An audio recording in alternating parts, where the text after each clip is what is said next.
We're back with Salem's Mayor Kim Driscoll, and question 3 on the OTR Pop Quiz.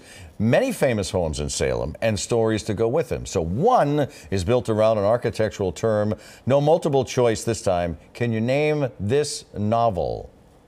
The architectural term of the the architectural term. Federalist style architecture? The hint here. I'll give you a hint. Okay. Well, no is the first part, but I'll give you a hint. All right. Hawthorne. The answer is The House of the Seven Gables by Nathaniel Hawthorne. Oh, okay. There you go. The House of the Seven Gables. Of course. All right, the last question. The star of the TV series Bewitched, Elizabeth Montgomery, is featured in a sculpture on Essex Street in Salem. In 2005, a big screen version of Bewitched hit the movie houses. Who starred in that role? Was it Reese Witherspoon? Was it Renee Zellweger? Or was it Nicole Kidman? I'm embarrassed to say I know this. It was Nicole Kidman. I know. All right. This is extra point. Who played her husband? Oh, who played her husband? Yeah. Who played Darren? Who played Darren? No idea. Will Ferrell. Oh, wow. Will Ferrell. He'd be a great Darren. He'd be a perfect whatever. Okay. So, you know, we can't have the mayor of Salem on here with us and not talk about Halloween. Sure. You know, because obviously it's my anniversary. Did you know that? You didn't know No. that. But B, it's obviously a massive event for the city. You got married on Halloween? We did. Well, honestly, we did.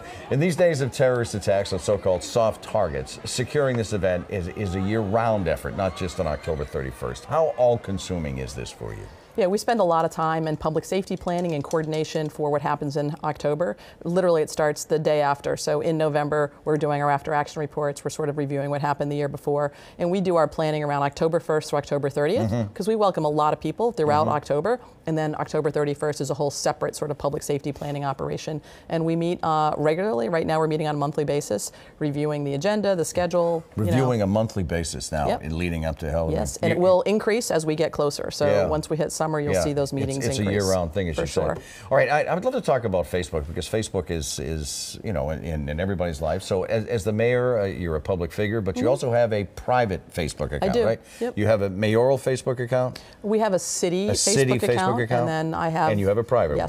You have chosen to block some people from your site, which have and you've been criticized for that. In fact, there are legal challenges on the same issue because President Trump has made the same decision. He'd like to block people on Twitter and all of that. What is your take on this? Yeah, I will say we have really struggled a little bit with this. As a public official, you want to try and provide as much information, and I don't want to block anybody. I think we welcome debate. You always want to have spirited feedback. That's the reason you put things out on social media. But for us, I do think there are a few folks who have crossed that line, whether they're using racist language, whether they're using hate speech. And so I've got, I don't know, over 5,000 friends, or at that limit, another 5,000 to 6,000 followers, and there's a couple of dozen people who have crossed that line. And you think about, we've taken some positions around LGBTQ issues or the Sanctuary for Peace ordinance.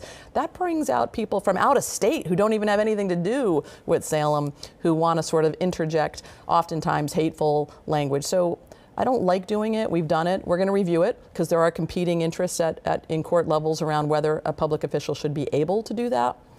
But for me, it's trying to make a decision based on how to have a dialogue that welcomes feedback, but not crosses the line into that area where I don't monitor it all day long. I can't take things down. I don't have people paid to do that. And wanting to be mindful of that. It's an amazing time we live in, because Kim Driscoll's the mayor of Salem, but Kim Driscoll's also a human being in the United States. So, you know, do you have the right to say, you know what, you can't step here. You can step here. It's a higher standard for public officials, as well it should be. And we're just trying to make sure it's balanced in the right way. We want that debate to happen, but not to have hate speech impacting, you know, what you're seeing posted on my page. Great to have you.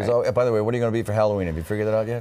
It's a working holiday for me. I'm the mayor for Halloween. It's a working holiday. Our guest this morning has been Salem Mayor Kim Driscoll. Our Sunday Roundtable is next here on OTR, and we're not just blowing smoke here. There's a showdown over e-cigarettes. Could it be coming to Massachusetts? How the state's former and current Attorney General could find themselves on opposite sides. Stay with us.